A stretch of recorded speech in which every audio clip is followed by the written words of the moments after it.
27 तारीख को हरतालिका तीज रहेगी। आप सब अपने हृदय से, मन से इस व्रत को कर कर अपने जीवन को सार्थक बनाइएगा। यह करने वाली माताएं थोड़ा ध्यान से सुनना। ये व्रत ऐसे होते हैं जिसमें जब माताएं करती हैं तो उस समय पर उमा, ब्रह्मणी और लक्ष्मी, इन तीनों की आराधना का फल उसको केवल एक व्रत से प्राप्त हो जाता है। हरतालिका तीज करी, इन तीज के व्रत का क्या विधान है, इन तीज के व्रत का क्या महत्व है, इन तीज के व्रत की क्या मूल्यता है, इसकी क्या महत्वता है। तीज के व्रत में ब्रह्मा, विष्णु और महेश, इन तीनों की जो देवियां हैं, ब्रह्माणी, लक्ष्मी और पार्वती, थोड़ा ध्यान लगा कर सुनना। तीज की महत्वता क्या है, इन तीनों ने तप कर कर, साधना कर कर ब्रह्मदेव को, भगवान विष्णु को और भगवान शंकर को प्राप्त किया, और तीनों ने प्राप्त कर कर तीनों देवताओं से वर मांगा कि वर हमको ऐसा दीजिए कि हमारे तप साधना का फल नारी को तीज के दिन प्राप्त हो जाए। अब देखिए जरा, एक ही व्रत से, एक ही उपवास से उसको संपूर्ण तप साधना का फल प्राप्त हो रहा है, संपूर्ण तप साधना का फल उसको मिल रहा है। मात्र एक व्रत से, केवल एक व्रत कर रहे हैं और संपूर्ण तप साधना का फल उसको प्राप्त हो रहा है। इस तीज का व्रत माता पार्वती बेल वृक्ष के आनंद के साथ में फुलेरा बनाकर करती है, और जिस पार्वती मैं तुम्हें प्राप्त हुआ हूँ, ये हरतालिका तीज के व्रत का फल है।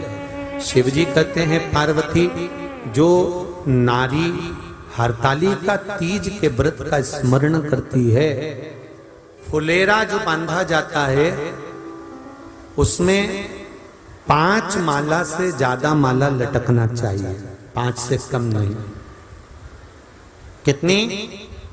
जैसे माला जो लटकाते हो वो 5 से ज्यादा होना चाहिए। 5 तो जया, विषहरा, शामली बारी, दौतली, देव, इससे अधिक होगी चलेगा, पर इससे कम फुलेरे के अंदर माला नहीं होना चाहिए महाराज। दूसरा, फुलेरा जहां हरतालिका व्रत हो वहीं पर बांधा जाता है। हरतालिका तीज का व्रत एक ऐसा व्रत होता है जो मरते दम तक रहता है। इस व्रत को छोड़ा नहीं जाता। ये नहीं किसी और वाले गुरुजी ने कहा और अपन ने एक बार कर लिया और अगली बार वो व्रत गायब हो गया, ऐसा नहीं होता। हरतालिका तीज अखंड सौभाग्य के लिए, वंश वृद्धि के लिए, कार्य सिद्धि के लिए और कुंवारी कन्याएं उत्तम वर प्राप्ति के लिए, आनंद सुख के लिए करती हैं। ऐसा नहीं है कि केवल स्त्री ही करती है। जब नारी किसी कारणवश व्रत नहीं कर पाती तो पुरुष इस व्रत को धारण करते हैं। कितने लोग करते हो? जरा हाथ उठाइए। हरतालिका तीज इतने सारे करते हो? अरे वाह वाह, धर लो, प्रणाम प्रणाम, आपको बहुत बहुत नमन करता हूं, बहुत बहुत सारा। फुलेरा बांधते हो? नहीं, अब की बार बांधना। मंदिर में करते हो तो मंदिर में, घर में करते हो तो घर में। फुलेरा वंश की वृद्धि करता है, फुलेरा अखंड सौभाग्य देता है, फुलेरा मन की कामना को पूर्ण करता है। जो बेटियां जिनका विवाह नहीं हो रहा हो या बेटे जिनका विवाह नहीं हो रहा हो, वो 7 स्थान पर कहीं फुलेरा बंधा हो तो फोन लगाकर पूछना कहाँ बंधा है, वहां का दर्शन करना। एक फूल में हल्दी कुंकू लगाकर शिव जी को चढ़ाकर फिर वहां से जाना। 7 स्थान के फुलेरे का दर्शन अवश्य करिएगा। जो व्रत नहीं करते हैं उनसे निवेदन है, कहीं हरतालिका हो रही हो तो वहां बैठकर अगर भजन हो रहे हो तो थोड़ी देर भजन गाने चले जाना। अपने मोहल्ले में, कॉलोनी में, सोसाइटी में कहीं हरतालिका तीज का व्रत हो रहा हो तो 2-4 मिनट जाकर दर्शन जरूर करना, जिससे भोलेनाथ आपका अखंड सौभाग्य करे और आपके मन की कामना पूर्ण करे। बाबा सब कार्य सफल करे। जो किसी रोगवश हैं कोई बीमारी वश है तो फुलेरे का दर्शन अगर मंदिर में करते हैं तो बेलपत्र अवश्य समर्पित करें।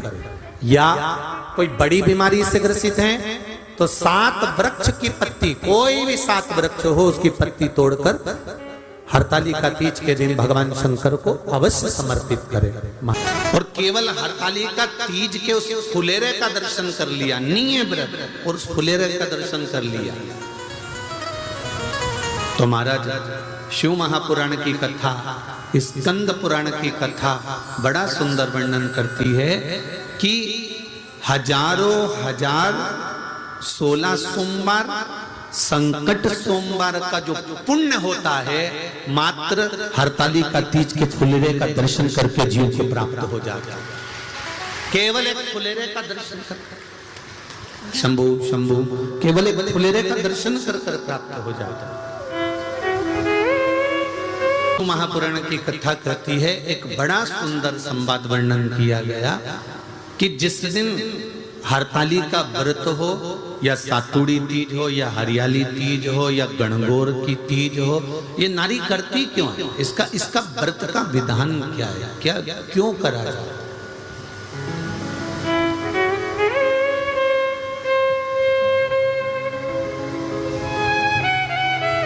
तो कहा ये अखंड सौभाग्य को देने के लिए करते। किस चीज के लिए है? जम के बोलो जरा। अखंड सौभाग्य के लिए। नारी जब हरतालिका व्रत करती है तो 16 श्रृंगार धारण करती है, नूतन वस्त्र पहनती है, नूतन श्रृंगार करती है, नैनों में सुरमा, लाली, झुमका, हार, पाटली, चूड़ी, पायल, सारा श्रृंगार करती है, संपूर्ण श्रृंगार, क्योंकि वो शंकर भगवान और माता पार्वती श्री गणेश जी महाराज का पूजन करने बैठ रही है। हरतालिका अखंड सौभाग्य का पूजन करने बैठ रही है। कुंवारी कन्या भी अगर हरतालिका तीज का व्रत करती है तो वो भी श्रृंगार कर कर बैठती है, भले मांग नहीं भरती पर श्रृंगार करती है, पूर्ण श्रृंगार। कितना विधान है हरतालिका तीज का।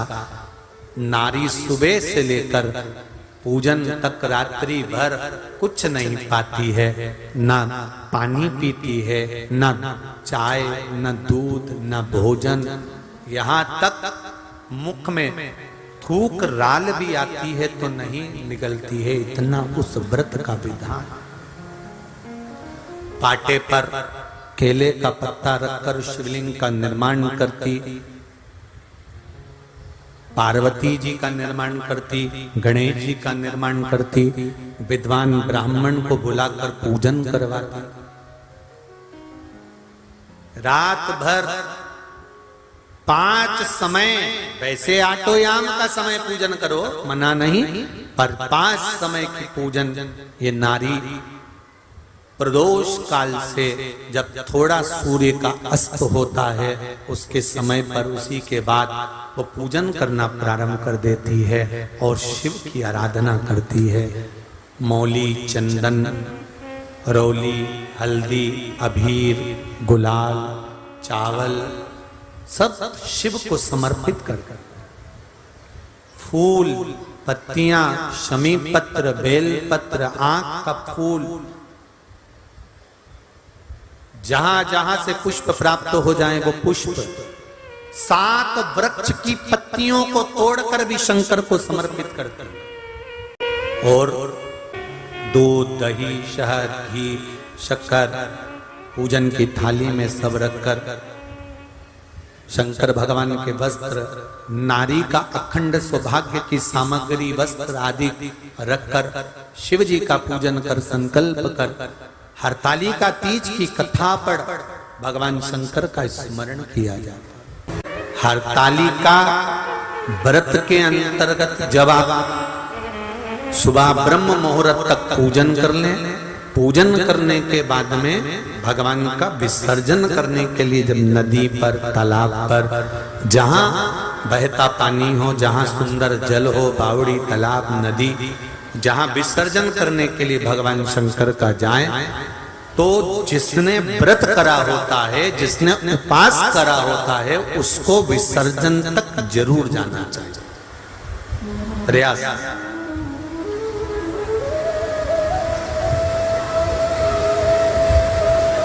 कई लोगों की आदत रहती है, केवल पूजन करने के टाइम पर आती हैं, पूजन करें, अपने घर जाके बैठ जाते हैं। जहां फुलेरा बन रहा है, जहां भगवान शंकर की आराधना हो रही है, जहां हरताली का व्रत हो रहा है, वहां पर आप घर पर पहली पूजन करने के बाद घर जाकर अपने परिवार को बता देना कि अब मैं रात को बार बार नहीं आ सकूंगी, अब मैं भगवान की आराधना करूंगी, पूजन करूंगी। हाँ, स्नान करने के लिए आई, तैयार होकर तुम मुझे छोड़ आना, फिर मैं पूजन करूंगी वहां।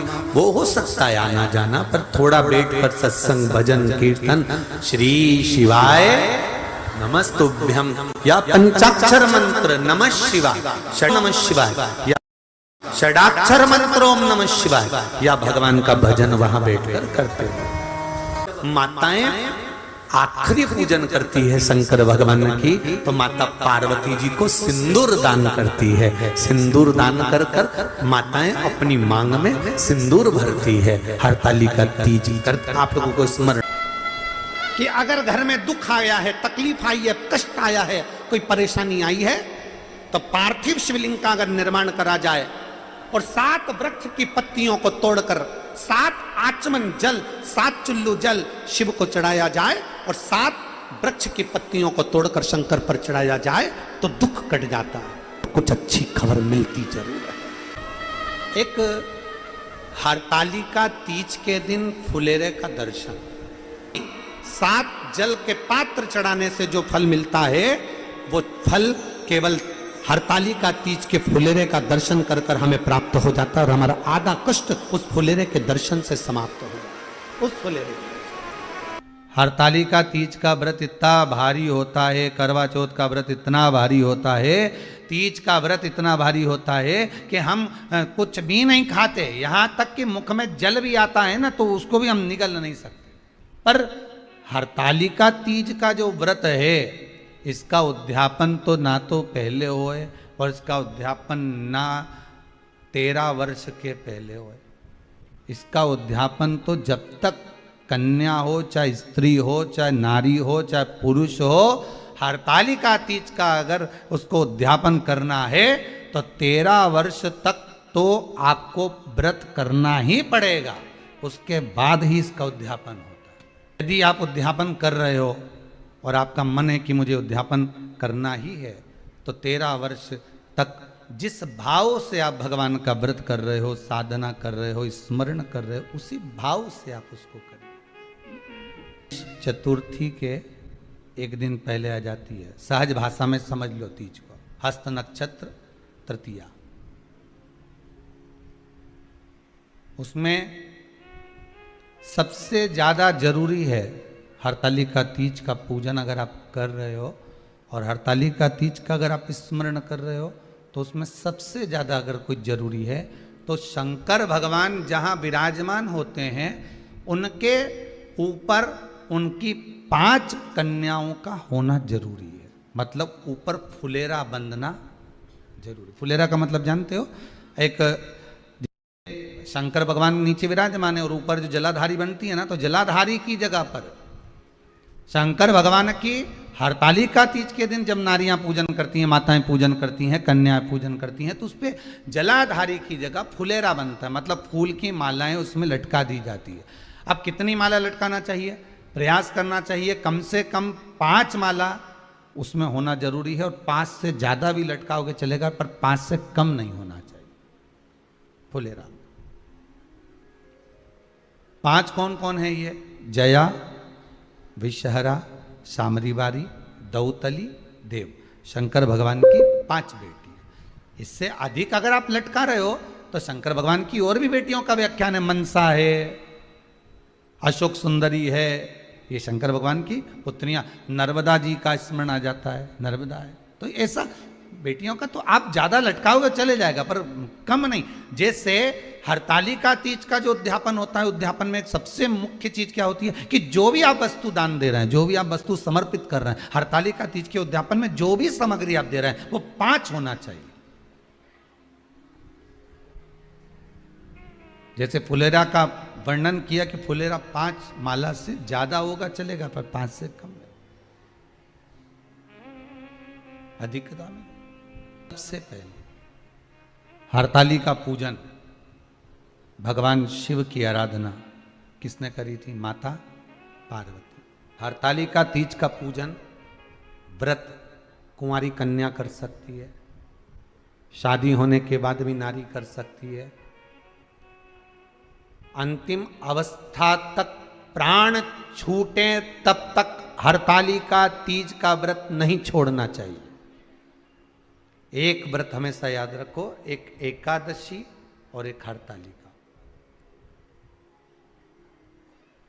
हाँ, इतना जरूर है, ज्यादा शरीर बेकार हो गया, बुढ़ापा आ गया, शरीर नहीं साथ दे रहा, तो कुछ फल खा लो, कुछ चाय दूध जूस आप लेकर कर लो।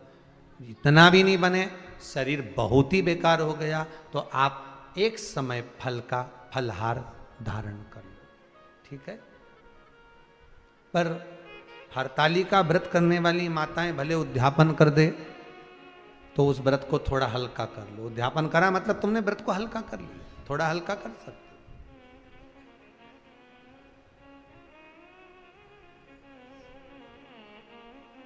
देवऋषि नारद ने जो बचपन में कहा था, बाल्यावस्था में जो देवऋषि नारद धारण करे थे, व्रत बताया था देवऋषि नारद ने कि शिव की आराधना करे कर लेगी तो जीवन का सुख पा जाएगी। शंकर की आराधना में वो सुख है का उद्यापन करते हैं। उसमें हरतालिका तीज का जो व्रत का उद्यापन करते हैं उसमें 5 चीज रखते हैं ना, 5 कपड़े स्त्री के, 5 कपड़े पुरुष के, 5 तरह का अनाज, 5 तरह का फलहार, 5 तरह का फल। तो 5 तरह का जो फल रखाता है हरतालिका तीज के उद्यापन में, दुनिया के लोग उस 5 तरह के फल को केला गिन ले, पपीता गिन ले, मौसम्बी गिन ले और अनार गिन ले, संतरा गिन ले, सब कुछ गिन लेते हैं, पर उस 5 तरह के फल में धतूरे को नहीं गिनते। पर शिव कथा में वर्णन आता है, हरतालिका तीज के उद्यापन में लिखा हुआ है सबसे पहले 5 फल अगर गिनना है तो उसमें पहले धतूरे को गिनो, क्योंकि शंकर को वो प्रिय होता है, शंकर उसको स्वीकार कर लेता है। और धतूरा शंकर भगवान को क्यों चढ़ाया जाता है उसका प्रसंग आपको पहले भी कहा, आज फिर कहते हैं। धतूरा जब हम भगवान शंकर को समर्पित करते हैं तो हमारा कोई कार्य अटक रहा होता है, जिस कार्य को बार बार एग्जाम में बैठ रहे हो, बार बार परेशान हो रहा है, बार बार इंटरव्यू देने जा रहे हो, नहीं हो रहा, एक बार धतूरे को हृदय से भगवान को प्रेम से, करुणा सागर मेरे शंकर को दिल से एक बार वो धतूरा भगवान से विनती कर कर उसको चढ़ाओ तो सही, भगवान तुम्हारा कार्य सफल कर देगा। पर दिल से चढ़ाना, हृदय से, मन से, चित्तवृत्ति, इस मन के अनुसार शंकर को समर्पित करिए हृदय से। बालू रेत का शिवलिंग बनाया, काय का शिवलिंग बनाया? बालू रेत, बालू का शिवलिंग बनाया। हरतालिका तीज की पूजन करने वाले को चाहिए कि बालू का, मिट्टी का शिवलिंग बनाना चाहिए। फुलेरा जो बनाया गया है ऊपर शंकर जी के ऊपर लटकाने के लिए, टांगने के लिए, उसके नीचे शिव, पार्वती, गणेश जी की सुंदर बालू की मूर्ति बना लेना चाहिए, पार्थिव लिंग का निर्माण कर लेना चाहिए, शिव की आराधना करना चाहिए। आपके पास में हो, शंकर को समर्पित करना चाहिए, पूजन करना चाहिए, आराधना करो। सबसे पहली पूजन हरतालिका तीज की प्रदोष काल के अंतर्गत हो जाना चाहिए, शाम के समय पर। प्रयास करा करो प्रदोष काल के समय पर पहली पूजन हो जाए तो ज़्यादा अच्छा। पर लोगों की आदत रहती है कि 8 बजे तक, 8:30 बजे तक, 9 बजे तक पहली पूजन करें, फिर दूसरी आराम से, फिर तीसरी, फिर आराम से, फिर चौथी। तो ऐसा सब अपने अपने हिसाब से। पर शास्त्र रीति कहती है कि प्रदोष का जो समय होता है, प्रदोष काल जो होता है, शाम का जो समय होता है, उस समय पर हरतालिका तीज की पहली पूजन हो, जिससे आपका स्मरण चित्त शंकर भगवान में उस घड़ी, उस पल, उस क्षण में आप शिव के हो जाएं और शंकर आपका हो जाए। हाँ, अगर किसी के आने में देरी हो, कोई आ नहीं पा रहा है, बहुत देरी हो रही हो, तो हरतालिका पूजन व्रत वर्णन करता है कि शिवलिंग का निर्माण, पार्वती जी की मूर्ति का निर्माण, गणेश जी का निर्माण और फुलेरा जो बनाया हुआ है,